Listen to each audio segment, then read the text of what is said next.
এই তোমরা মোবাইল দেখো, এটা একটু বন্ধ করো। আমি আমার ক্লাসে আবার চলে যাবো। মোবাইল দেখো এটা বন্ধ করো। আসো।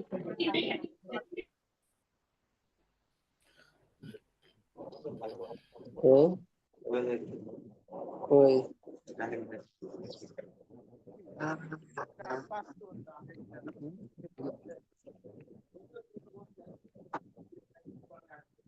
দুই তিন দিন যাক ঘুম থেকে উঠো।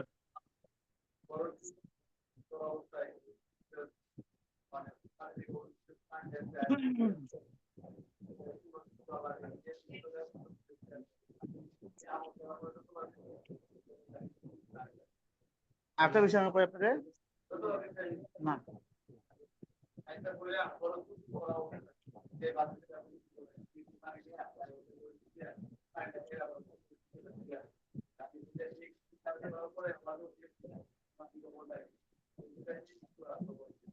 আপনি একটা বিষয় দেখেন,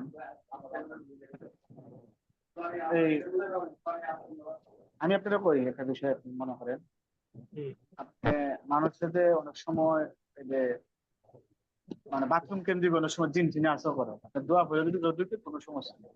আরেকটা বিষয় প্র্যাকটিক্যালি আপনারা দেখবেন, যদি কেউ বাজারের দোয়া করে ঢুকে, আপনার কাছে যদি অন্যটা যদি 40 টাকা একটা জিনিস কেজি বেছে, আপনার 35 টাকা বেশি, আপনি এটা কল্পনা করতে পারবেন।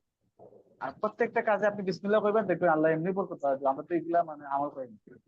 আমি মানে আমার ফ্যামিলির মানে কোনোভাবেই বিসমিল্লাহ ছাড়া বাচ্চা যে কোনো একটা বিষয় হলে বাচ্চারা শিখে আলহামদুলিল্লাহ বাবা আলহামদুলিল্লাহ কর। জিম গেছে, আমার বাচ্চারা একটু বেশি মজা। জিম গেছে না, জিম গেছে আমাদের বাবা আলহামদুলিল্লাহ আলহামদুলিল্লাহ কর। তখন আমরা দাঁড়াতে একটু শিখাই খেলাফত মজলিস। হ্যাঁ, কথা আছে, মাইক মিউট করে কথা বলেন। আপনার এই জিন কবিরাজের কথাগুলো আর আনুষঙ্গিক জি ভাই, এরা মনে হয় একটু বুঝে না, এত বলা পড়ো। শরীফ মাহমুদ শাহ, আপনি কিছু বোঝেন না নাকি?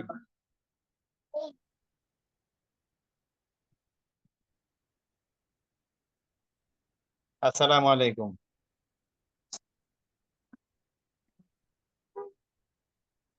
ওয়ালাইকুম আসসালাম ওয়া রাহমাতুল্লাহ। জি, আমি বাগেরহাট থেকে বলছি। এখানে মুসিল হয় না?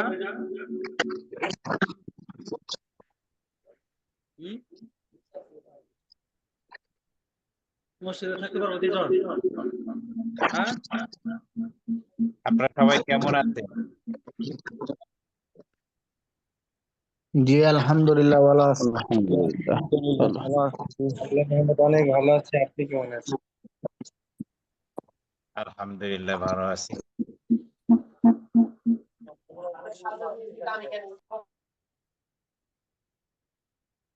কারা কারা আছো? হ্যাঁ, আপনাদের সাথে মানে আমার এই প্রথম কথা, এর আগে কারোর সাথে কখনো কথা হয়নি।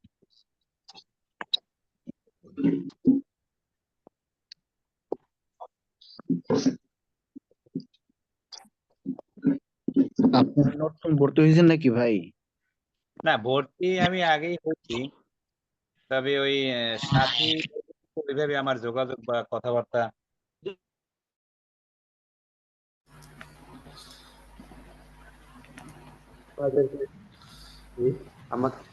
আসসালামু আলাইকুম রহমতুল্লাহি ওয়া বারাকাতুহু। ওয়ালাইকুম আসসালাম ওয়া রাহমাতুল্লাহ ওয়া বারাকাতুহু। ওয়ালাইকুম আসসালাম ওয়া রাহমাতুল্লাহ। আপনারা ভালো আছেন সবাই? আলহামদুলিল্লাহ। আলহামদুলিল্লাহ, আমিও ভালো আছি। দেরি হয়ে গেল অনেকটা, মাঝখানে মাশাআল্লাহ অনেকেই যুক্ত হয়ে গেছেন। এখন দেখতে পাচ্ছি আমরা 81 জন। 82, শুকরিয়া, জনসংখ্যা বৃদ্ধি পাচ্ছে। আমরা এর আগে 86 নাম্বার কায়দা পর্যন্ত পড়েছিলাম, মনে আছে আপনাদের অবশ্যই? জি ওস্তাদ জি মনে আছে।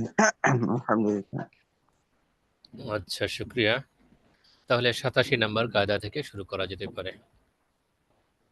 বিসমিল্লাহির রহমানির রহিম। কায়দা তালিকুল ইতলাকি বিশরতি সহিহুন কাল ইতকি ওয়াত তালাকি। স্বাভাবিক বিষয়কে কোনো শর্তের সাথে সংশ্লিষ্ট করা বৈধ, যেমন গোলাম আজাদ করা এবং তালাক। এই কায়দাটি মূলত 86 নম্বর কায়দারই পরিশিষ্ট বলা যায়। এর আগে যেমন আলোচনা হয়েছিল তালিকুল আমলাকি বিল আখতারি বাতিলুন ওয়া তালিকু সাওয়ারিহা বিল আখতারি জাইজুন। মালিকানাকে সংশয়পূর্ণ বিষয়ের সাথে সংশ্লিষ্ট করা গ্রহণযোগ্য নয়, তবে মালিকানা দূরীভূত করার ক্ষেত্রে তা গ্রহণযোগ্য। সেটারই পরিশিষ্ট স্বাভাবিক বিষয়কে কোনো শর্তের সাথে সংশ্লিষ্ট করা বৈধ, যেমন গোলাম আজাদ করা এবং তালাক দেয়া। যেটা নিজের মালিকানা থেকে চলে যায় সেটা স্বাভাবিক, আর যেটা মালিকানা অর্জনের দিকে বোঝায় সেটা গ্রহণযোগ্য নয়। 88 নম্বর কায়দা আত-তায়িনু বিল উরফি কাত-তায়িনি বিন নাসসি। সমাজের প্রচলনের মাধ্যমে কোনো বিষয়কে নির্ধারিত করা কুরআন হাদিসের মাধ্যমে নির্ধারিত করার মতোই। উদাহরণ হিসেবে বলা যায়, যেমন কেউ কোনো জমিন শর্তহীনভাবে ওয়াকফ করে দিল। শর্তহীনভাবে ওয়াকফ করে দেওয়ার পরে সমাজে যদি প্রচলন থাকে যে এরকম ওয়াকফকৃত জমিনে শুধু চাষাবাদই করা যায়, অট্টালিকা বা ভবন নির্মাণ করা যায় না, যদি এরকম প্রচলন থাকে তাহলে সামাজিক এই প্রচলনটা গ্রহণযোগ্য হবে। তবে যে ক্ষেত্রে শরীয়তের নির্ধারিত বিধান রয়েছে সেক্ষেত্রে সামাজিক প্রচলন গ্রহণযোগ্য হবে না। সমাজের আসলেও অনেক বিষয় শরীয়ত এমনভাবে গ্রহণ করে যেটা বাস্তবের সাথে মিলে যায়। সামাজিকতা ইসলাম খুব বেশি ফলো করে, তবে সমাজের ফলপ্রসূ নয় বরং ক্ষতিকর, শরীয়তের সঙ্গে সাংঘর্ষিক এরকম কোনো বিষয়কে শরীয়ত অনুমোদন দেয় না। 89 নম্বর কায়দা আত-তায়িনু মাতা কানা মুফিদান ইয়াজিবু ইতিবারুহু। সুনির্দিষ্ট করা যখন উপকারী হবে, কল্যাণকর হবে, তখন তা গ্রহণ করা ওয়াজিব হবে। আত-তায়িনু মাতা কানা মুফিদান, সুনির্দিষ্ট করাটা যখন উপকারী সাব্যস্ত হবে, ইয়াজিবু ইতিবারুহু, তখন তা গ্রহণ করা ওয়াজিব।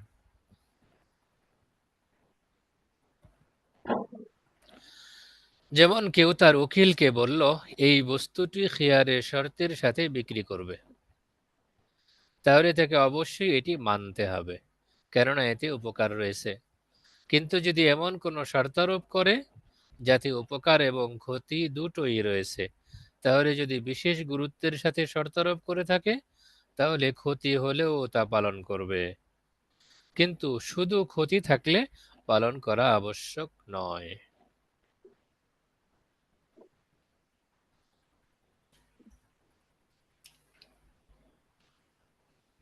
বুঝেছেন বিষয়টা?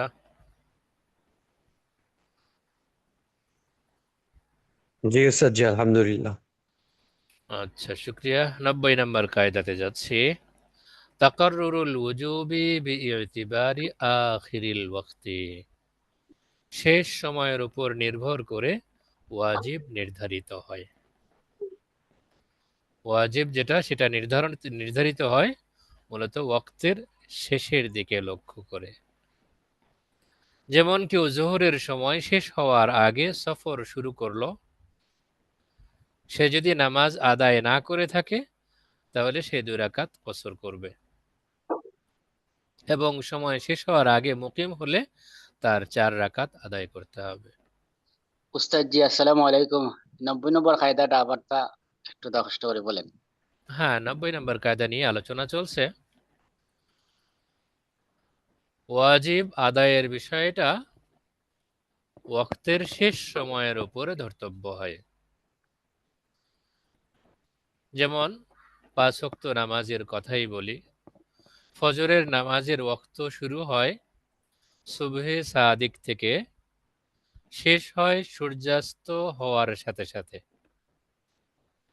এখন কোনো ব্যক্তি ফজরের নামাজের ওয়াক্ত হওয়ার পরেই ফরজ নামাজটা পড়ে নিল, এটা আদায় হয়ে গেছে। কোনো ব্যক্তি ফজর নামাজের ওয়াক্ত হওয়ার সাথে সাথে ফজর পড়ল না, ফজরের নামাজের ওয়াক্ত শেষ হওয়ার আগেই ইন্তেকাল করলো, সূর্য উদয় হওয়ার পূর্ব মুহূর্তে সে ইন্তেকাল করলো। এখন এই ব্যক্তির ফজরের নামাজটা কাজা হয়েছে মর্মে ফিদিয়া দিতে হবে কিনা? ফজরের তো ওয়াক্ত হয়ে গেছে। প্রশ্ন বুঝেছেন সবাই? জি আলহামদুলিল্লাহ বুঝেছি। ফজরের ওয়াক্ত হওয়ার পরে কেউ ফজর পড়ে নিয়েছে, আদায় হয়ে গেছে, কিন্তু ফজরের নামাজের ওয়াক্ত শেষ হওয়ার পূর্বেই কোনো ব্যক্তি ইন্তেকাল করলো। এখন ফজরের ওয়াক্ত যেহেতু এখনো শেষ হয়নি, অতএব এই ব্যক্তির উপরে নামাজটা কাজা হয়নি, এখন তার ফিদিয়া দিতে হবে না। তেমন জোহরের নামাজের সম্পর্কে যেমন মিসাল দেয়া হলো, কোনো ব্যক্তি মুকিম ছিল, জোহরের নামাজের ওয়াক্ত হওয়ার পরে সফর শুরু করলো, এখনো তার নামাজ পড়া হয়নি, তো সফর করে যখন নিজ এলাকা অতিক্রম করবে তখন তার জন্য জোহরের নামাজ 4 রাকাতের পরিবর্তে 2 রাকাত পড়া ওয়াজিব হবে। এর উল্টো কোনো ব্যক্তি মুসাফির ছিল, মুসাফির থেকে সফর করে নিজ বাড়িতে ফিরে আসছে, তো যখন নিজ এলাকায় প্রবেশ করবে তখন তার নামাজ 4 রাকাতের জায়গায় 2 রাকাত পড়ার অনুমোদন ছিল সফরের কারণে। যখন তার সফর শেষ হয়ে গেছে, বাড়িতে পৌঁছে গেছে অথবা এলাকায় পৌঁছে গেছে, তখন তার জন্য জোহরের নামাজ 4 রাকাত পড়াই ওয়াজিব হবে। এই যে নামাজের শেষ ওয়াক্ত, জোহর শুরু হয়েছিল মূলত সূর্য পশ্চিম আকাশে হেলে যাওয়ার পর থেকেই। জোহরের ওয়াক্ত অবশিষ্ট সূর্যের ছায়া তার মূল ছায়া ব্যতীত দ্বিগুণ হওয়া পর্যন্ত, দ্বিগুণ হওয়ার পূর্ব পর্যন্ত। সূর্যের প্রত্যেক বস্তুর ছায়া যখন মূল ছায়া ব্যতীত 2 গুণ পূর্ণ হয়ে যায় তখন আসরের ওয়াক্ত শুরু হয়ে যায়। এই যে ওয়াক্তের শুরু আর শেষ, এই শুরু আর শেষের বিষয়টাই এখানে কায়দার কথা বলছে। শেষ সময়ের উপর নির্ভর করে ওয়াজিব নির্ধারিত হয়। তাকাররুরুল উজুবি বিইতিবারি আখিরিল ওয়াক্তে, নামাজের ওয়াক্ত শুরু হয়েছে, পড়ার অবকাশ আছে, কিন্তু শেষ সময় পর্যন্ত অপেক্ষার সুযোগ আছে। এই বিষয়টাই এখানে আলোচনা হয়েছে। আশা করি এখন সবার বুঝে এসেছে। আসসালামু আলাইকুম ওস্তাদ, মানে একটা প্রশ্ন ছিল, এই বিষয়ের করতে সঙ্গে পারি? সংশ্লিষ্ট নাকি বাইরের? জি জি, এই বিষয়ের সাথে সংশ্লিষ্ট। সেটা হলো জি বলেন। যে অক্তের শেষে কেউ মানে মুসাফির হওয়ার উদ্দেশ্যে আর কি রওনা দিল। এখন দেখা যায় মানে সে সে যে সফরে যে নামাজটা, এই সফরের জি। নামাজটা মানে তার যে সীমা সীমা অতিক্রম করতে হবে না? সীমা মানে অতিক্রম মুসাফির বলতে? হওয়ার জন্য তো একটা মানে মুসাফির হওয়ার জন্য যে মানে মুসাফিরের যে একটা হুকুম তার উপরে আসবে 2 রাকাত নামাজ, আচ্ছা, এই মানে তার এই প্রশ্নটা এই এরিয়া। প্রশ্নটা একটু নোট করে রাখেন। প্রশ্নটা একটু নোট করে রাখেন, ক্লাসের শেষে ইনশাল্লাহ সময় দেব আপনাদের। আপনাদের এই কায়দাটা বুঝে ফেললে আশা করি আমরা সামনে যেতে পারবো। আশা করি কায়দাটা বুঝেছেন। আলহামদুলিল্লাহ উস্তাদ জি বুঝে আসছে। আচ্ছা, শুকরিয়া। ওস্তাদ যদি ওক্ত শেষ হয়ে গেছে, সফরও শেষ হয়ে গেছে, এমন তো অবস্থায় ওটা কি পরিপূর্ণ পড়তে হবে না? যদি একটু জানাইতেন। আচ্ছা, এই ধরনের প্রশ্ন একটু টুকে রাখেন, নোট করেন, শেষের দিকে সময় দেব ইনশাল্লাহ। আচ্ছা, কায়দা নাম্বার 91, তাকয়ীদুল মুতলাকি লা ইয়াজুজু ইল্লা বিদালিলিন। প্রমাণ ছাড়া স্বাভাবিক বিষয়কে শর্তযুক্ত করা জায়েজ নেই। তাকয়ীদুল মুতলাকি, মুতলাক বিষয়কে শর্তযুক্ত করা, সাধারণ বা ব্যাপক বিষয়কে শর্তযুক্ত করা লা ইয়াজুজ, জায়েজ নয়। ইল্লা বিদলিলিন, তবে দলিল সহ হলে জায়েজ। এর উল্টো দিকে তর্জমা আসে, প্রমাণ ছাড়া স্বাভাবিক বিষয়কে শর্তযুক্ত করা জায়েজ নয়। যেমন কাফেররা যদি মুসলমানদের সাথে এই মর্মে সন্ধি করে যে তারা প্রতি বছর 100 লোক দিবে, কিন্তু পুরুষ কিংবা নারী উল্লেখ করেনি, তাহলে তারা নারী কিংবা পুরুষ কিংবা নারী পুরুষ মিলিয়ে আনলে তা গ্রহণ করতে হবে, কেননা দলিল ছাড়া শর্তারোপ জায়েজ নয়।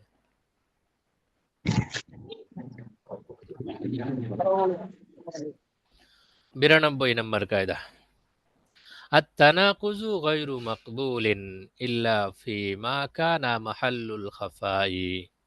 অস্পষ্ট বিষয় ছাড়া বিরোধ করা গ্রহণযোগ্য নয়। التناقض غير مقبول إلا فيما كان محل الخفاء। অস্পষ্ট বিষয় ছাড়া বিরোধ করা, ইখতিলাফ করা, এটা গ্রহণযোগ্য নয়। যেমন কেউ বলল সে আমার দুগ্ধপোষ্য, দুধ ছেলে, অতঃপর কিছুদিন পর বলল আমি ভুল বলেছিলাম, তাহলে এক্ষেত্রে ভুল স্বীকার মেনে নেওয়া হবে, কেননা রিজাআত তথা দুধ পানের সম্পর্ক এটা একটা গোপন থাকার মতো এই বিষয়। এখানে বিরোধ করার মতো, ইখতিলাফ করার মতো কোনো বিষয় নেই। তাহলে আত-তানাকুযু ফিদ দাওয়া লা ইয়ামনাউ কবুল আল বাইয়িনা, নাকি উপরেরটা আত-তানাকুযু গায়রু মাকবুলিন ইল্লা ফিমা কানা মাহাল্লুল খাফাই, অস্পষ্ট বিষয় ছাড়া বিরোধ করা গ্রহণযোগ্য নয়। এখানে যেহেতু বিষয়টা গোপনীয়তার সাথে সম্পর্ক, কোন ছোট বাচ্চা কোন মহিলার দুধ পান করলো না করলো এই বাচ্চা তো বলতে পারবে না, আবার সুনির্দিষ্ট কোনো দলিলও নেই। অতএব যদি কোনো মহিলা প্রথমে দাবি করে যে অমুককে আমি দুধ পান করিয়েছিলাম, সে আমার দুধ সম্পর্কিত ছেলে, দুধ ছেলে, পরবর্তীতে এসে সে অস্বীকার করলো না আমি আমার দাবিটা সঠিক করিনি, ভুল বলেছিলাম, তাহলে তার এই কথাটা মেনে নেওয়া হবে। আচ্ছা, 93 নম্বর কায়দা, আত-তানাকুযু ফিদ দাওয়া লা ইয়ামনাউ কবুল আল বাইয়িনাতি, দাবির মধ্যে বিরোধ করা প্রমাণ গ্রহণের পরিপন্থী নয়। যেমন দারুল হারবের একজন নারী ও পুরুষ দারুল ইসলামে এলো, দুজন মুসলমান তাদের ব্যাপারে এই সাক্ষ্য দিল যে তারা নিরাপত্তা নিয়েছে, কিন্তু অমুসলিম দ্বয় বলল না, তারা মিথ্যা বলছে। কিছুক্ষণ পর আবার বলল আমরা নিরাপত্তা নিয়েছি, মুসলমান দ্বয় তাদের পক্ষে সাক্ষ্য দিল, তাহলে তাদের সাক্ষ্য গ্রহণ করা হবে। তাহলে দাবির মধ্যে বিরোধ করা প্রমাণ গ্রহণের পরিপন্থী নয়। একজন দাবি করছে আর একজন দাবি খণ্ডন করছে, উভয়ের মাঝে ইখতিলাফ আছে, এই দাবির মধ্যে বিরোধ করা বা ইখতিলাফ করাটা প্রমাণ গ্রহণের পরিপন্থী নয়। কায়দা নাম্বার 94, আত-তানসিসু লা ইয়াদুল্লু আলা আত-তাখসিসি, কোন বিষয়ে কোরআন হাদিসের দলিল থাকা ওই বিষয়কে নির্ধারিত করে না। এটি মূলত 78 নাম্বার কায়দার আরেকটা অংশ। 78 নাম্বার কায়দা আমরা কি পড়েছিলাম?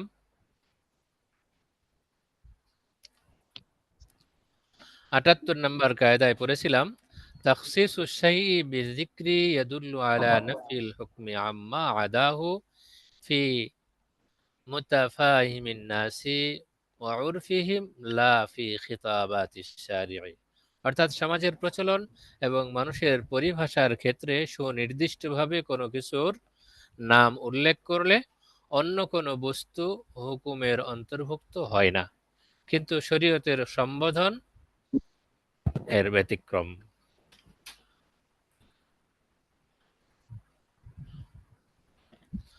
এটার আলোচনায় বলেছিলাম এই কায়দার ভিত্তিটা মফহুমে মুখালিফের উপর, অর্থাৎ সামাজিক লেনদেন কিংবা প্রচলনের ক্ষেত্রে মফহুমে মুখালিফ বৈধ। যেমন কেউ বলল সে আমার কাছে 100 টাকার বেশি পায় না, তাহলে 100 টাকার বেশি পায় না এই কথার অর্থ সে আমার কাছে 100 টাকা পায়। এর উল্টো বিষয়, যখন অস্বীকার করেছে 100 টাকার বেশি পায় না, এই কথার উল্টো দিক বা মফহুমে মুখালিফ হয় সে আমার কাছে 100 টাকা অবশ্যই পায়। এক্ষেত্রে তার জন্য 100 টাকা পরিশোধ করা আবশ্যক হবে, এর বেশি না। কিন্তু শরীয়তের বিধিবিধানের ক্ষেত্রে এই মফহুমে মুখালিফ গ্রহণযোগ্য নয়। যেমন হাদিস শরীফে সুদী লেনদেন নিষিদ্ধ হওয়ার ক্ষেত্রে 6টি বস্তুর কথা উল্লেখ করা হয়েছে, অথচ সুদ এই 6টি বিষয়ের উপরেই নির্দিষ্ট নয়। এর বাইরেও কদর মাল জিন্স ও কাইল মাল জিন্স যদি পাওয়া যায় তাহলে সেখানেও সুদ হতে পারে।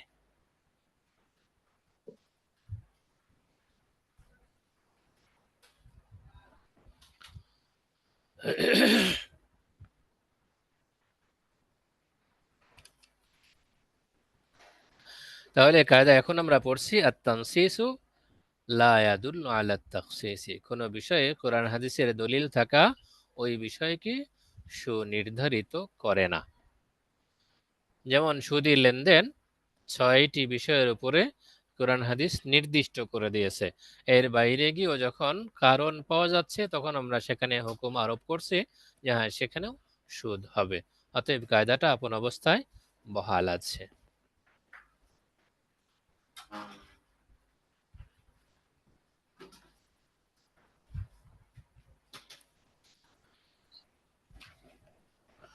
এখন আপনাদের প্রশ্নগুলো বলতে পারেন। আসসালামু আলাইকুম। জি, উস্তাদ, আমার ওয়ালাইকুম প্রশ্ন আসসালাম ওয়া হচ্ছে, রাহমাতুল্লাহ। আমরা জি, অনেক শরীফ সময় মোহাম্মদ সাহেব। ঢাকা থেকে জি, ঢাকা থেকে আরে দেশের বাড়ি যাই। এখন আমার আরেকটু শ্বশুর জোরে বাড়ি আছে, বলবেন। জি, ঢাকা থেকে দেশের বাড়িতে চলে যায়। আমার শ্বশুর বাড়ি হচ্ছে শহরের বাহিরে, আর আমার বাড়ি হচ্ছে শহরে। এখন থানা ভিন্ন। এখন আমি কোন জায়গাতে গেলে আমি মুকিম হব, এটা জানতে চাচ্ছি আর কি। বিষয়টা আসলেও নির্ভর করে আপনার সফরের দূরত্ব কতটুকু, আপনি কোন শহর থেকে কোন শহরে আপনার শ্বশুরবাড়ির দূরত্ব কতটুকু। আমি তো আপনার শ্বশুরবাড়ি যাইনি, জি, আপনার আমার বাড়িতেও শ্বশুর, যাইনি। জি, আমার বাড়ি থেকে আমার শ্বশুর বাড়ি মানে মুসাফির নয়, বরং মুকিমে। কিন্তু আমি ঢাকা থেকে যখন যাই আমার শ্বশুর বাড়িতে যাই আগে, তারপরে আমার বাড়িতে যাই। এখন আমার জি, শ্বশুর বাড়ি গেলে কি আমি কি মুকিম হব কি না, না মুসাফিরই থাকবো? আপনার ঢাকা শহর থেকে আপনার শ্বশুরবাড়ি যদি 87 কিলোমিটার দূরত্ব হয়, জি, সেখানে আপনি 14 দিনের কম অবস্থানের নিয়ত করেন, তাহলে আপনার শ্বশুরবাড়ি পৌঁছে আপনি মুসাফির থাকবেন, সেখানে নামাজ আবার কসর ওই, করতে হবে। জি, ওই এলাকা, ওই ওই জেলাতে আবার আমার নিজের বাড়িও আছে, কিন্তু আমি কি হ্যাঁ, মুকিম ওই হব না? জেলাতে আপনার বাড়ি থাক, আপনি তো বুঝতে আপনার পারছি। বাড়িতে পৌঁছেননি, আপনার জি, এলাকাও না সেটা। আর আরেকটা প্রশ্ন হইলো যে আমি রওনা আচ্ছা, দিচ্ছি মনে আগের করেন। প্রশ্নের একটা অংশ ক্লিয়ার জি, করি। জি, এই মশলাটায় অনেকের কাছে অস্পষ্টতা থাকে।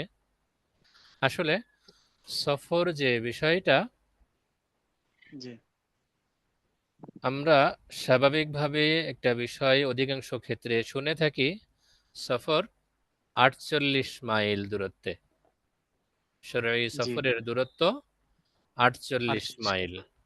48 মাইলটা আসলেও শরঈ মাইল, যা কিলোমিটার হিসাবে হিসাব করলে ব্যবধান এতটুকু। শরঈ মাইল 2000 গজে, জি, আর ইংরেজি মাইল 1760 গজে।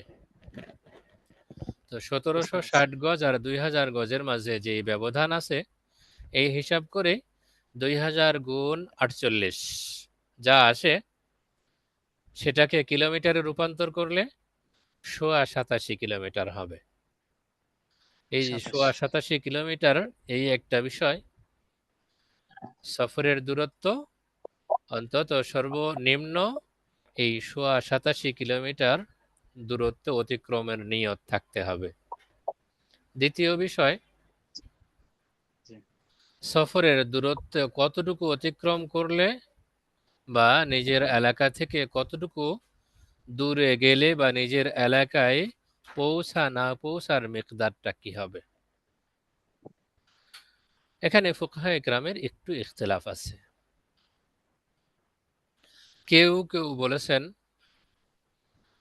আমাদের ফিকহি কিতাবের যে মূল ইখতিলাফ বা মূল মাসালাটা সেটা হলো, কেউ যদি নিজ এলাকার আবাদি পার হয়ে যায়, আবাদি বলতে বসতি, যেখানে লোকজন বসবাস করে। আসলে পৃথিবীর একটা সময়ের অবস্থা তো এমনই ছিল, আপনারা সবাই খেয়াল করেছেন, পৃথিবীর একটা সময়ের অবস্থা এমন ছিল, হয়তো বা 15-20টা বা 50-60টা পরিবার মিলিয়ে একটা জায়গায় বসতি গড়ে উঠেছে, লোকালয় গড়ে উঠেছে। সেখান থেকে ডান দিকে, বাম দিকে, সামনের দিকে, পেছনের দিকে, যেই দিকেই যাই সেদিকে শুধু ক্ষেত ফসল আর ক্ষেত ফসল, চারদিকে শুধু বিভিন্ন রকম ফসল। এভাবে আবার কতটুকু যাওয়ার পরে একটা লোকালয় গড়ে উঠেছে, সেখানে হয়তো বা 50-100 পরিবার মিলিয়ে আবার একটা গ্রাম গড়ে উঠেছে। তাদেরও সামনে পেছনে ডানে বামে আবার আগের মতোই বিভিন্ন রকম ক্ষেত ফসলের এলাকা। এইভাবেই বিভিন্ন এলাকা গড়ে উঠত। কিন্তু পৃথিবীতে জনসংখ্যা বৃদ্ধি পেতে পেতে পেতে পেতে এখন এই পর্যায়ে চলে এসছে যে মানুষের লোকালয় বা গ্রাম অতিক্রম করার পরে আরেকটা গ্রাম যে শুরু হবে, মাঝখানে ধান ক্ষেত বা অন্যান্য ফসলের মাঠ, এর ব্যবধানটা আর ওইভাবে পাওয়া যায় না। অর্থাৎ মানুষের লোকালয়টা শেষ হয় না, গ্রাম যে শুরু হয়েছে এই গ্রামটা আর শেষ হয় না, মানুষের বসতি আছেই আছে। তো এই পজিশনে আসার পরে ফুকাহায়ে কেরামের মাঝে ইখতিলাফ শুরু হয়ে গেছে যে মানুষ যে নিজ এলাকা অতিক্রম করলে মুসাফির হবে, সেই এলাকাটা কতটুকু। মুফতি মুহাম্মদ শফি রহমতুল্লাহ আলাই, তার মতে এলাকা বলতে থানা সীমারেখা, এলাকা বলতে থানা সীমারেখা। আমি আমার এলাকায় আছি বলতে আমি আমার থানা সীমারেখায় আছি। শহরাঞ্চলে এসে কেউ কেউ থানার পরিবর্তে পৌরসভাকে ধরেছেন, আমি পৌর সীমানার বাইরে চলে গেলাম, মানে আমার এলাকা পার হয়ে গেলাম। বিভাগীয় শহর বা রাজধানীতে এসে এটাকে সিটি কর্পোরেশনে রূপান্তর করা হয়েছে। সিটি কর্পোরেশনের সীমানার বাইরে গেলাম মানে এলাকা পার হয়ে গেলাম, তখন থেকে কসর করা যাবে। যেটা আমাদের কিতাবে বর্ণিত আগের মাসালাগুলো ছিল, কেউ যদি নিজ এলাকা থেকে বাইরে আসতে চায়, বাইরে আসার ব্যবস্থাপনা, রেলওয়ে স্টেশন, তো রেলওয়ে স্টেশন থেকে কেউ ট্রেনে উঠে, রেলে উঠে, রেল যখন ছেড়ে দিল, ট্রেন যখন ছেড়ে দিল, তখন সে তার নিজ এলাকা অতিক্রম করলো। এটা কিতাবের মাসালা ছিল। বাস স্ট্যান্ডে পৌঁছে বাসে উঠে তখন নিজ এলাকা অতিক্রম করলো। এখান থেকে যখন আমাদের ঘন বসতি এভাবে বৃদ্ধি পেয়েছে যে কোনোভাবেই আর এলাকা শেষ হয় না, গ্রামের মানুষ বৃদ্ধি পেতে পেতে গ্রামটা বিস্তীর্ণ হয়েছে, এখন পুরো এলাকাই এক এলাকার অন্তর্ভুক্ত হয়ে গেছে। এমত অবস্থায় ইখতিলাফ শুরু হয়েছে থানা সীমারেখা, পৌর সীমারেখা, সিটি কর্পোরেশন সীমারেখা। এই ইখতিলাফটা শুধু আমাদের দেশে এরকম না, এটা বিশ্ব পরিমণ্ডলেই আছে। এখনো বিভিন্ন এলাকার বিভিন্ন মুফতি সাহেব এটার সমস্যার সমাধান অনেকভাবে দিচ্ছেন। আপনাদের সামনে যে 3টা বিষয় উপস্থাপন করলাম, থানা সীমারেখা, পৌর সীমারেখা, সিটি কর্পোরেশন সীমারেখা, এখন আপনাদের সামনে একটু প্রশ্ন করি, আপনারা বিষয়টা পরিষ্কারভাবে বুঝবেন আশা করি। মনে করেন কোনো ব্যক্তির ক্ষেত্রে বলা হলো তার বাড়ি একটা নির্দিষ্ট জায়গায়, সেটা থানা সীমারেখাই ধরি। যদি বলা হয় থানা সীমারেখা অতিক্রম করলেই তার এলাকা শেষ, তো কোনো ব্যক্তির বাড়ি একদম থানার পূর্ব সীমান্তে, তার বাড়িটাই থানার সর্বশেষ বাড়ি, এর পূর্ব পাশে ভিন্ন থানা, তাহলে কি আপনারা বলবেন এই ব্যক্তি তার নিজের বাড়ি থেকে 2 কদম বেরিয়ে পূর্ব দিকে গেলেই কসর করবে? জি না। বলতে পারবেন এটা কি সম্ভব? একই কথা সিটি কর্পোরেশন অথবা পৌরসভার ক্ষেত্রেও প্রযোজ্য। কোনো ব্যক্তির বাড়ি এই পূর্ব পাশে না বলে পশ্চিম পাশেই বলি, সিটি কর্পোরেশনের একদম পশ্চিম পাশের বাড়িটাই তার বাড়ি, এরপরে আর সিটির সীমানা নেই। এই ব্যক্তি পশ্চিম দিকে সফর করলে তার বাড়ি থেকে বেরিয়ে 2 কদম গিয়ে কি কসর শুরু করবে? জি, এটা হতে পারে না। এটা সম্ভব না। তো এক্ষেত্রে আমরা যে বিষয়ের উপর ফতোয়া দিয়ে থাকি সেটা হলো কিতাবের আসল মাসালার উপরে আমরা ফিরে যাই।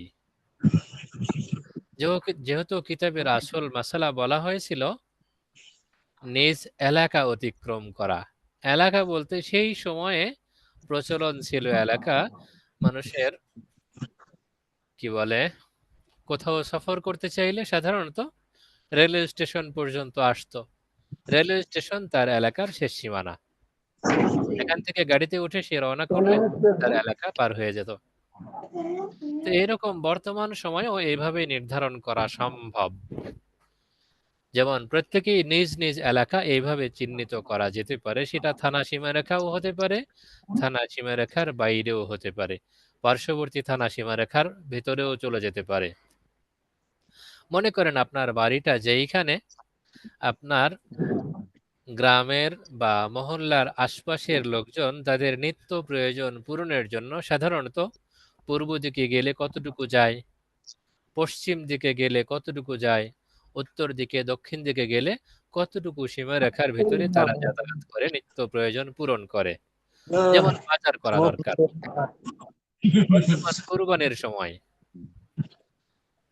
বর্তমান কুরবানির সময় গরু কিনতে হবে, এখন গরুর হাটটা সাধারণত একটু দূরে হয়, তো এখন গরুর হাটটাও আমাদের প্রয়োজনের অন্তর্ভুক্ত, বাড়ি থেকে কতটুকু গেলে গরুর হাট,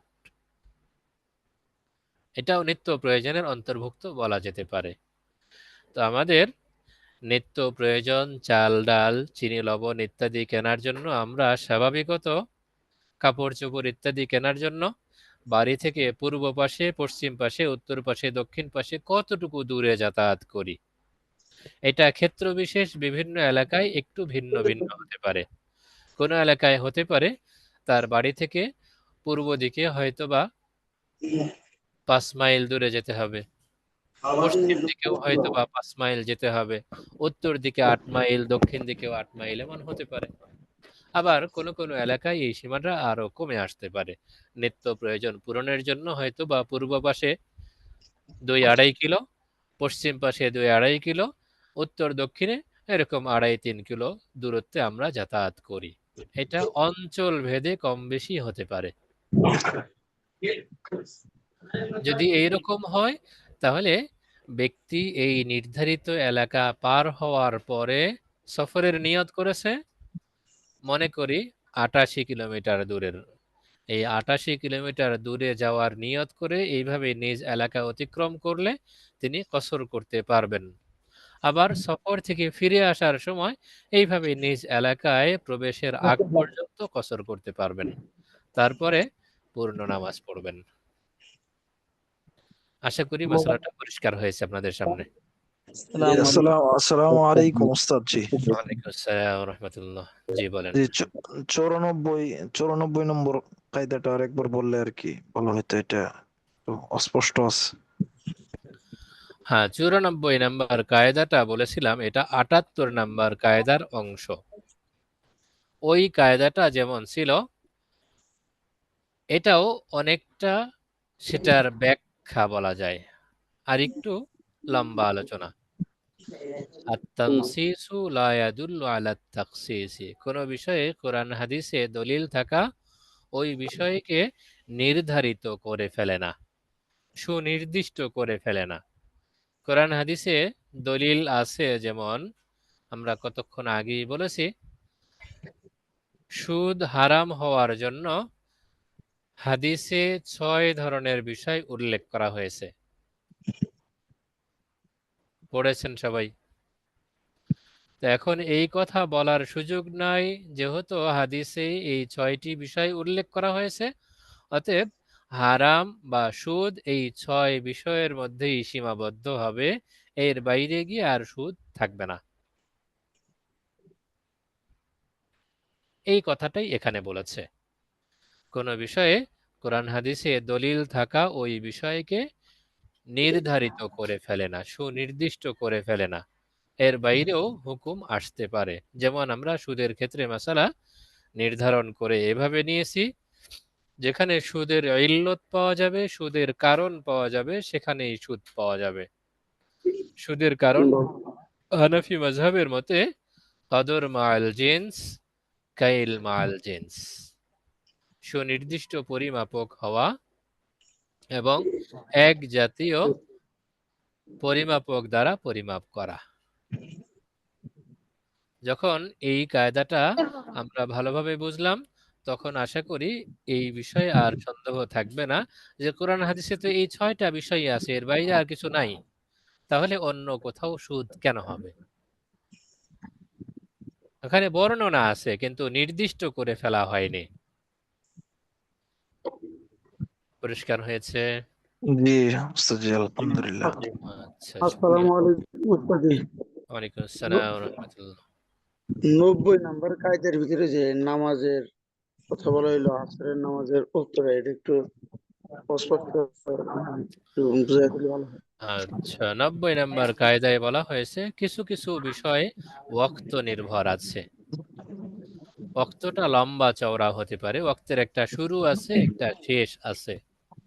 তো যে সমস্ত ওয়াজিব বা ফরজ বিষয়, ফরজ বিধান এমন আছে যার ওয়াক্ত নির্ধারিত, সেটা ওয়াক্ত শুরু করার দ্বারাই কোনো কাজ শেষ পর্যন্ত আবশ্যক হয় না, বরং ওয়াক্তের শেষ পর্যন্ত অপেক্ষা করতে হয়। আসসালামু ওয়াজিব আলাইকুম।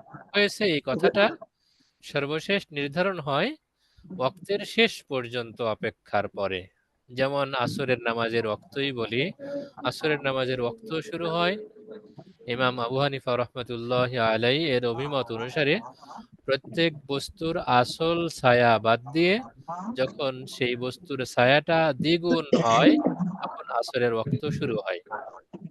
আসরের ওয়াক্ত বহাল থাকে সূর্যাস্তের আগ পর্যন্ত।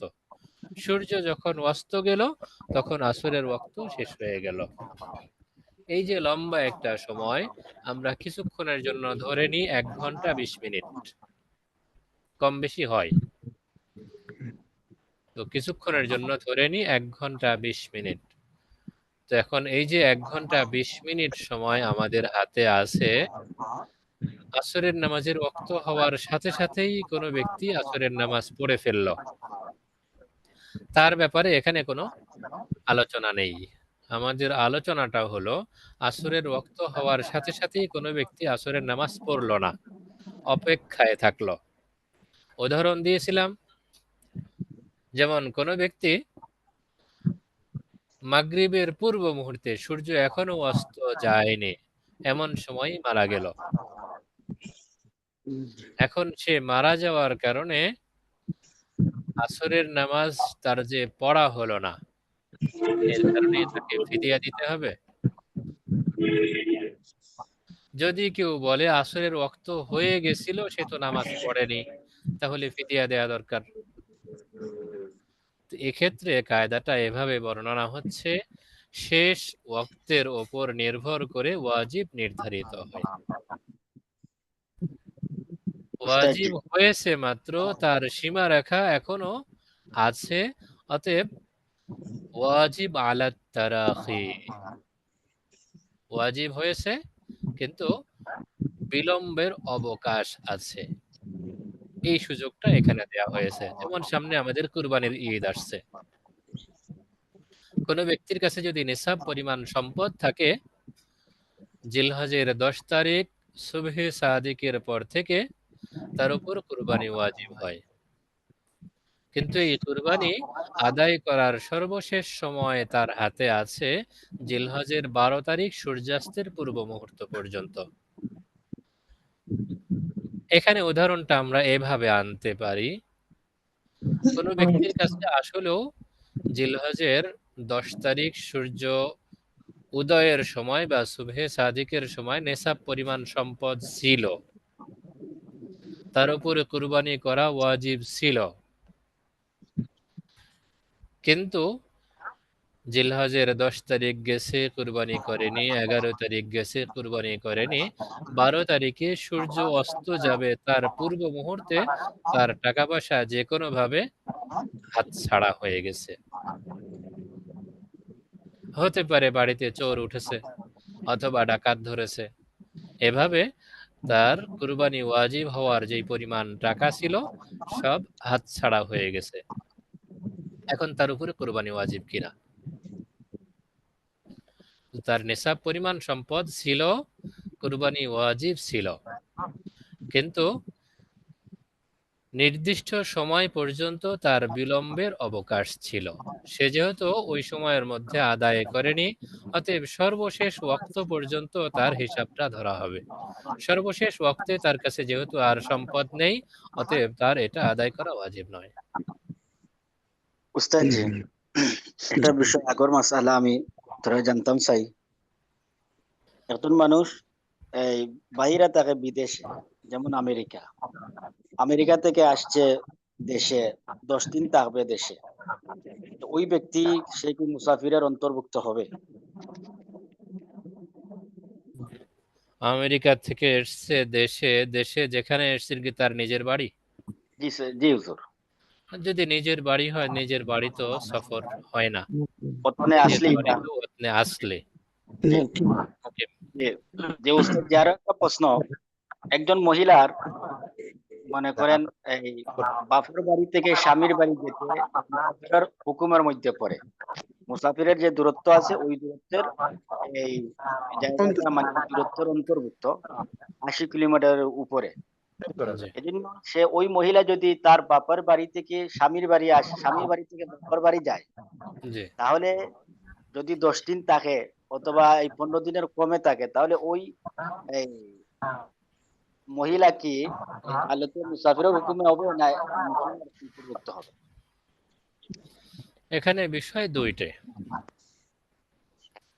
যদি এমন হয় মাত্র বিয়ে হয়েছে, এখনো তার শ্বশুর বাড়িতে তাকে উঠিয়ে দেয়া হয়নি, জি এমত অবস্থায় শ্বশুর বাড়ি বেড়াতে যায়, 10 দিনের কম থাকার নিয়ত করে, তাহলে সে মুসাফির। আর যদি বিয়ের পরে তাকে উঠিয়ে দেয়া হয়ে যায়, তাহলে স্বামীর বাড়িটাই তার আসল বাড়ি। জি এমত আসসালামু আলাইকুম। অবস্থায় বাবার বাড়ি থেকে শেষ। আগের প্রশ্নের কথা শেষ করতে দেন। এমত জি। অবস্থায় সে যখন বাবার বাড়ি থেকে স্বামীর বাড়ি যাবে, তখন তো তার নিজের বাড়িতেই গেল, অতএব জি। ওতনে আসলি স্বামীর বাড়ি হিসেবে তার ওখানে আর কসর করার সুযোগ নেই। তো উস্তাদ জি, এই এর যে বিপরীত এর বিপরীত স্বামীর বাড়িতে সে যখন চলে গেছে, এখন তার স্বামীর বাড়িটাই ওতনে আসলি, নিজের বাড়ি। এখন যদি তার কোনো কারণে বাবার বাড়িতে যেতে হয়, জি স্বামীর বাড়ি থেকে সফর করে বাবার বাড়ি যাচ্ছে, বাবার বাড়িটা আসল বাড়ি নয়, অতএব বাবার বাড়িতে সে যদি 14 দিনের কম থাকার নিয়ত করে, তার জন্য কসর করা ওয়াজিব। আসসালামু আলাইকুম। জি, বাবার বাড়ি যদি আসসালামু আলাইকুম। উস্তাদ জি বাবার বাড়ি যদি 14 দিনের কমে থাকার নিয়ত করে, তাহলে তার জন্য কসর ওয়াজিব। আসসালামু আলাইকুম ওয়া রাহমাতুল্লাহ।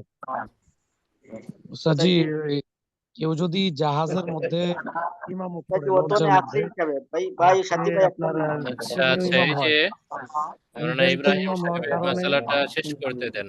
উস্তাদ জি অতনে আমরা আসলি কথা হিসাবে বলবো সাথী অবশ্যই ভাই আপনারা আরেকজন লাউডটা আপনি আলোচনাকে। বন্ধ করেন না সাথী ভাই জি ইব্রাহিম সাহেব বলেন। মাইকটা বন্ধ করেন। উস্তাদ জি অতনে আসলি হিসাবে ওই মহিলার যে কোনো একটা বাড়ি গণ্য হবে, দুইটা হবে না। এটা জি, ওয়াতনে আসলে দুইটা জি গণ্য হবে না, একটাই গণ্য হবে, বাবার বাড়ি অথবা স্বামীর জি বাড়ি। তবে জি হ্যাঁ, জি বর্তমান সময়ে ওয়াতনে আসলি একাধিক হতে পারে। জি কেউ তার নিজের থাকার জন্য সিলেটে একটা বাড়ি করলো, ঢাকায় একটা বাড়ি করলো, খুলনায় একটা বাড়ি করলো, কক্সবাজারে একটা বাড়ি করলো, সবগুলো তার নিজের বাড়ি। জি সবগুলো ওয়াতনে আসলি হতে পারে, কিন্তু বাবার বাড়ি আর শ্বশুর বাড়ি উভয়টাই ওয়াতনে আসলি হতে পারে না। যদি কেউ ঘর জামাই থাকে, তো ঘর জামাইয়ের জি জন্য শ্বশুর বাড়িটাই ওয়াতনে আসলে। আর যদি কেউ কোনো মেয়ে বিয়ে হয়ে স্বামীর বাড়ি চলে যায়, তখন স্বামীর বাড়িটাই তার ওয়াতনে আসলি। তাহলে আসসালামু উস্তাদ আলাইকুম জি রহমতুল্লাহ। জি উস্তাদ জি একজন কারো বাড়ি যদি জাহাজের দুইটা মধ্যে হয়ে থাকে, ইমামতি সিলেটে করে একটা ঢাকায় একটা তার আছে, ইমাম হওয়া সেখানে কি এর বেলা ফজর ভিত্তিটা পড়াবে কি হবে না উস্তাদ? সে পুরা নামাজ পড়াবে? প্রশ্ন তো আরেকজন করতেছে। জি উস্তাদ জি। জি ইব্রাহিম সাহেব কি যেন বলছিলেন? উস্তাদ জি কারো বাড়ি মনে করেন তিনটা, সিলেটে একটা, ঢাকায় একটা, চিটাগাঙ্গে একটা। তো এই জি, ব্যক্তির বেলায় তিনটা অতনে আসলি যদি হয়, তার হুকুমটা কি হবে উস্তাদ? তার হুকুম তিন বাড়িতেই তার ইতমাম করতে হবে, পূর্ণ নামাজ পড়তে হবে।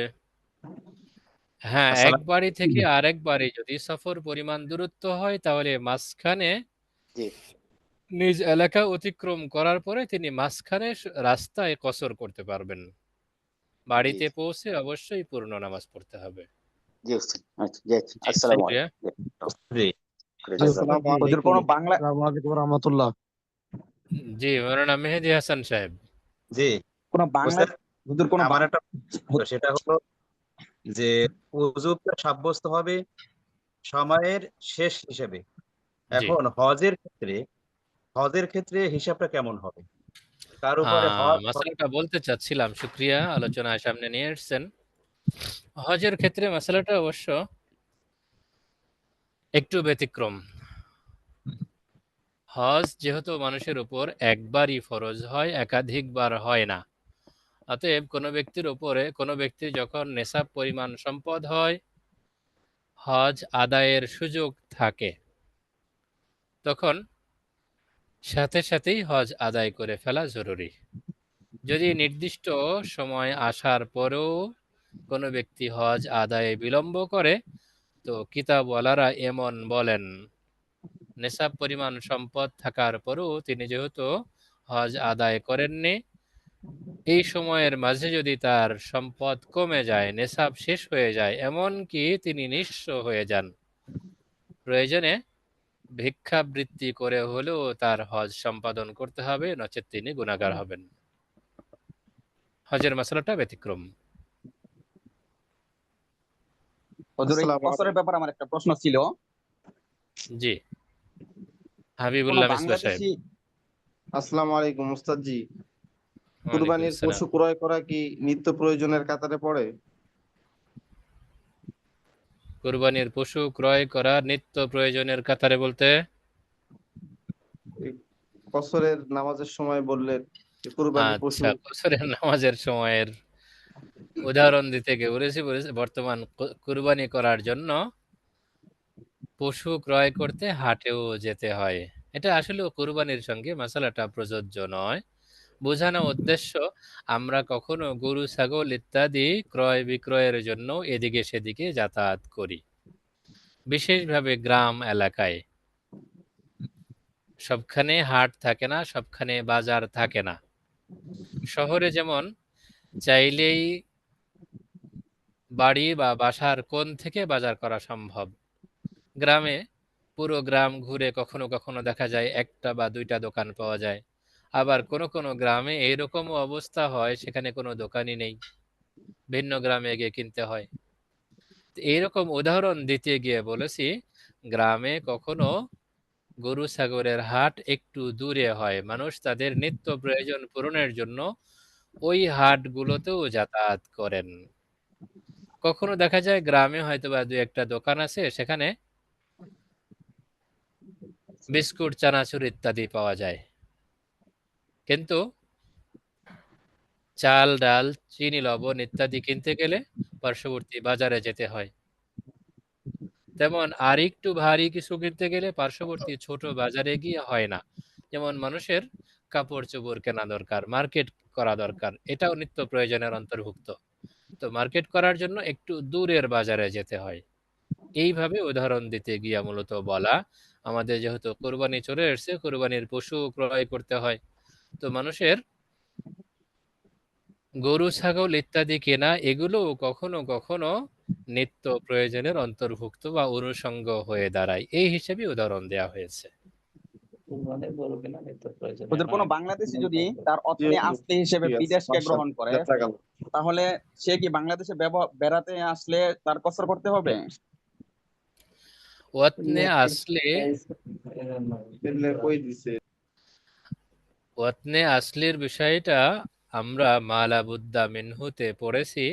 ওয়াতনে আসলি দর ওয়াতনে আসলি বাতিল শাওয়াদ না বা ওয়াতনে ইকামত। ওয়াতনে আসলির দ্বারা বাতিল হয়ে যায়। এখানে একটা শর্ত আছে, যদি বাতিল করার ইচ্ছা করে। কোনো ব্যক্তি বাংলাদেশী ছিল, বাংলাদেশ থেকে এখন গিয়ে হয়তোবা আমেরিকায় সিটিজেনশিপ নিয়েছে। সে যদি চায় আমি বাংলাদেশী নাগরিকত্ব রাখবো না, বাংলাদেশের সবকিছু ত্যাগ করলাম, এখানে তার বাড়িঘর যা ছিল হয়তোবা তার আত্মীয় স্বজনকে দিয়ে দিয়েছে অথবা বিক্রি করে ফেলেছে। যদি এইরকম ভাবে কেউ চলে যায়, তাহলে বাংলাদেশে এলেও তার ওয়াতনে আসলি থাকবে না। বিদেশে তার ওয়াতনে আসলি তৈরি করে নিয়েছে, সেটাই তার ওয়াতনে আসলি। তেমন শুধু বিদেশে বলবো না, ঢাকার কথাই বলতে পারি। কারো বাড়ি হয়তো বা বরগুনা, সেখান থেকে ঢাকায় এসে বাসা বাড়ি সব করে ফেলেছে, বরগুনায় যা ছিল সব বিক্রি করে দিয়েছে অথবা আত্মীয় স্বজনকে দিয়ে দিয়েছে। যদি এরকম কিন্তু হয়, বলে সে যদি বরগুনায় যাওয়ার পরে তার ওয়াতনে আসলি থাকবে না, ঢাকায় এসে কিন্তু এটাই বলে তার যদি ওয়াতনে আসলি। এমন বিদেশের ওগুলো কথাও যদি প্রযোজ্য। জি। তো ওগুলো যদি বিক্রি না করে থাকে অথবা কাউকে নাও দিয়ে থাকে, নিজের মালিকানাধীনই থাকে, কিন্তু ব্যবহার করা হইতেছে না, গেলে ব্যবহার করে, হ্যাঁ, তাহলে তো ওয়াতনে আসলি বাতিল করেনি, তখন তার ওয়াতনে আসলি একাধিক। কিন্তু সে তো পরিচয়টা ওই জায়গায় ব্যবহার করে, সেটা তো ব্যবহার করে না বর্তমানে। হ্যাঁ, পরিচয় ব্যবহার করা এক জিনিস আর ওয়াতনে আসলি বাতিল করা আরেক জিনিস।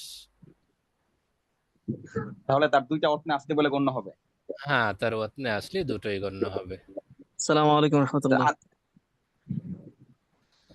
ওয়ালাইকুম আসসালাম ওয়া রাহমাতুল্লাহ। জি আবু সাইদ সাহেব। সফর অবস্থায় যদি কসর নামাজ কাজা হয়ে যায়, ওই কসর নামাজ মুকিম হওয়ার পরে যদি আদায় করতে চায়, ওটা কসর বাকি থাকবে কিনা একটু জানাইলেন। নামাজ যেই অবস্থায় কাজা হয়, কাজা পড়ার ক্ষেত্রে ওই অবস্থার দিকে লক্ষ্য করেই পড়তে হয়। যদি সফর অবস্থায় কাজা হয়, তো যেগুলো কসর করার মতো সেগুলো কসর করতে হয়, আর যেগুলো মুকিম অবস্থায় কাজা হয় সেগুলো সফরে গিয়ে যদি কাজা করতে চায়, তাহলে মুকিম অবস্থায় যেমন 4 রাকাত ছিল, সফরে গিয়ে কাজা করার কারণেও সেগুলো 4 রাকাতই পড়তে হবে। আসসালামু আলাইকুম উস্তাদ জি। ওয়ালাইকুম আসসালাম ওয়া রাহমাতুল্লাহ। যে যে কায়দাগুলো পড়াচ্ছেন, সেই কায়দাগুলো বোঝার মতো প্রশ্ন না করে বাহিরের মাসালার প্রশ্নই বেশি হচ্ছে, এটা কি উস্তাদ জি আমাদের আগে পড়ে আসা উচিত ছিল না দাওরা হাদিসের আগে? আচ্ছা, বিষয়টা তো আসলে এগুলো এমন, কায়দার সাথে সম্পৃক্ত। বিষয়টা এমন, যদি কায়দার সঙ্গে সরাসরি সম্পৃক্ত হয় এই মাসালাটা বা এই কায়দাটা না বুঝেই সামনে যাচ্ছি, তাহলে আমরা ওই প্রশ্নটা সাথে সাথে নিয়ে নিই। যেমন 90 নাম্বার কায়দা পড়লাম, কায়দাটা আমার বুঝে আসছে না বা আপনার বুঝে আসছে না, আপনি অবশ্যই 90 নাম্বার কায়দাতে এই প্রশ্ন করতে পারবেন যে এই বিষয়টা আমার কাছে অস্পষ্ট মনে হচ্ছে, এটা একটু পরিষ্কার হওয়া চাই। আর জি স্বাভাবিকত ক্লাসের শেষ মুহূর্তে এসে আমরা উন্মুক্ত প্রশ্ন উত্তরের একটা সুযোগ রেখে থাকি। সেটা হতে পারে 10 মিনিট অথবা 15 মিনিট অথবা আরো কম। ওই সময় জি যে জি কোনো বিষয়ে প্রশ্ন করার অবকাশ আছে। দাওরা হাদিস পর্যন্ত তো অধিকাংশই পড়েছেন, পড়ার পরেও কখনো কখনো এরকম হয় যখন পড়া হয়েছে তখন মাসালাটা অস্পষ্ট ছিল, বা ওই সময় ওই রকম মনোযোগ দেওয়ার মতো সুযোগ ছিল না, বা মাসালাটা এমনিতেই চলে গেছে, দেখার সুযোগ হয়নি। এখন যখন আমরা মাসালা নিয়ে আলোচনা শুরু করেছি, তখন বিষয়টা সামনে এসছে, মাসালা তো জানা দরকার, আসলেও কেমন আছে একটু ক্লিয়ার করে নি, এটা হয়ে থাকে। জাযাকাল্লাহ। আচ্ছা, বারাকাল্লাহ। আসসালামু আলাইকুম উস্তাদ। ওয়ালাইকুম আসসালাম ওয়া রাহমাতুল্লাহ। খুবই সংক্ষিপ্ত, হয়তো বা 1-2 মিনিটের মধ্যে শেষ করে দেব। উস্তাদ জি, কয়েকজন ভাগে ভাগে কুরবানি দেয় 7 জন, তো 7 জন সমান টাকা যদি না দেয়, কেউ কম বেশি দেয়, তাহলে কি কুরবানি হবে? 7 ভাগে কোরবানি করলে প্রত্যেকের ভাগের টাকা, প্রত্যেকের ভাগের গোশত সমান হওয়া জরুরি। সমান না হলে কোরবানি হবে না। 7 ভাগের কম হলে কেউ হয়তো বা 2 ভাগ নিয়েছে, কেউ 3 ভাগ নিয়েছে, এমন হতে পারে, কেউ 1 ভাগ নিল। তখন অংশানুপাতে কম হওয়ার সুযোগ নেই। 7 ভাগ করলে 1 ভাগে যেই পরিমাণ টাকা হয়, কারো অংশ এর থেকে কম না হওয়া চাই। কম হলে কোরবানি হবে না। মনে করি 7-10-এ 70,000 টাকা দিয়ে একটা গরু কেনা হয়েছে। এখন কেউ যদি এই 70,000 টাকার ভাগে 10,000 টাকা করে আসে, এক ভাগে 10,000 না দিয়ে কেউ 8,000 টাকা দিল, বাকিরা অবশিষ্ট টাকা পূরণ করে নিল, তাহলে তার যেহেতু 7 ভাগের 1 ভাগ থেকে কম হয়েছে, অতএব কারোই কুরবানি হবে না। সন্তুষ্ট থাকলেও হবে না উস্তাদ জি? জি না, সন্তুষ্ট থাকলেই হবে না। হ্যাঁ, সন্তুষ্ট থাকার দ্বারা উদ্দেশ্য এমন হতে পারে, তার 2,000 টাকা কম আছে, কোনো ব্যক্তি তাকে 2,000 টাকা হাতে ধরিয়ে দিল, এই আপনার 2,000 টাকা কম আছে, আপনাকে 2,000 টাকা আমি দিয়ে দিলাম, আপনি জমা দিয়ে দেন। তখন সে 2,000 টাকার মালিক হয়ে গেছে। মালিক বানাই এরপরে দিত। হ্যাঁ, মালিক বানিয়ে দিতে হবে, তাছাড়া কোরবানি হবে না। জাযাকাল্লাহ। একজনের হবে না নাকি সকলের হবে না? একজনের অংশ কম হওয়ার কারণে কারোই কোরবানি হবে না। আলহামদুলিল্লাহ। শুকরিয়া, তাহলে শেষ করা যায় মনে হয়। জাযাকাল্লাহ। উস্তাদ জি, ছোট্ট একটা জিনিস জানার ছিল। জি বলেন। হুজুর, বিভিন্ন অ্যাপে যেই নামাজের সময়সূচিগুলো দেওয়া আছে, এগুলো কিসের ভিত্তিতে দেওয়া হয়েছে? আসলে বিভিন্ন অ্যাপ সম্পর্কে আমার ধারণা কম। আপনি কোন অ্যাপ সম্পর্কে বলবেন আর আমি কোনটা সম্পর্কে জবাব দেব? সবগুলো যেমন অ্যাপ মুসলিম বাংলার উদাহরণস্বরূপ, উদাহরণস্বরূপ মুসলিম বাংলায়। আসলে এই ধরনের প্রশ্ন সরাসরি মুসলিম বাংলা অ্যাপ কর্তৃপক্ষ যারা আছেন তাদেরকেই যদি করা হয়, আপনারা কোন ভিত্তিতে এই সময়সূচিটা নির্ধারণ করেছেন, তারা সহজে উত্তর দিতে পারবেন। আমরা তো বলবো নামাজের ওয়াক্তের যে নির্ধারিত কায়দা আছে সেই কায়দার ভিত্তিতেই করা হয়েছে। যদি এর তাহলে ব্যতিক্রম করা হয় তাহলে তারা দায়ী হবেন। এই ওক্ত মতো যদি এই সময়সূচি দেখে নামাজ পড়লেই তো নামাজ সহি বলে গণ্য হবে? স্বাভাবিকভাবে হওয়ার কথা। এখন পর্যন্ত মুসলিম বাংলা অ্যাপের যে সময়টা, আমরা এটাতে ব্যতিক্রম ওস্তাদ জি, পাইনি। ওস্তাদ জি, মুসলিম বাংলাও সেখানে অপশন আছে। আবু হানিফা, শাফি, এগুলো সব বিভিন্ন ইমামের অপশন আছে, যে কোন ইমামের অনুসারী সেই ইমামের অনুপাতে সেখানে ক্লিক করে সে অনুপাতে আসে, সময়সূচি আসে। না, আচ্ছা, সেক্ষেত্রে তো আমরা শুকরিয়া। হানাফি সিলেক্ট করেই নিচ্ছি। না, আমি বলছি এখন পর্যন্ত আমাদের দেখা মতে সেখানের সময়সূচিতে কোনো রকম সমস্যা পাওয়া যায়নি, অতএব অনুসরণ করার অবকাশ আছে। উস্তাদ জি, জি, ছোট্ট একটা আলহামদুলিল্লাহ। প্রশ্ন। জি, শুকরিয়া। উস্তাদ জি, ছোট্ট একটা প্রশ্ন। জি বলেন। এই যৌথ পরিবারে বাবার দুটো ছেলেরই সামর্থ্য আছে এক্সট্রা ভাবে, কিন্তু এখন ওনারা যদি একত্রে একটা ছাগল কোরবানি দেয়, তাহলে কি কোরবানি কি সহি হবে কিনা? নির্দিষ্ট মালিক আনা জরুরি। যদি নির্দিষ্ট মালিক নির্ধারণ করে কুরবানি করে, তাহলে যিনি কুরবানি করলেন তারটা আদায় হবে, অন্যেরটা হবে না। এখন তো এই বাবার সম্পত্তি আলাদা করে দেয় নাই, কিন্তু কামাই রোজগারি আলাদা।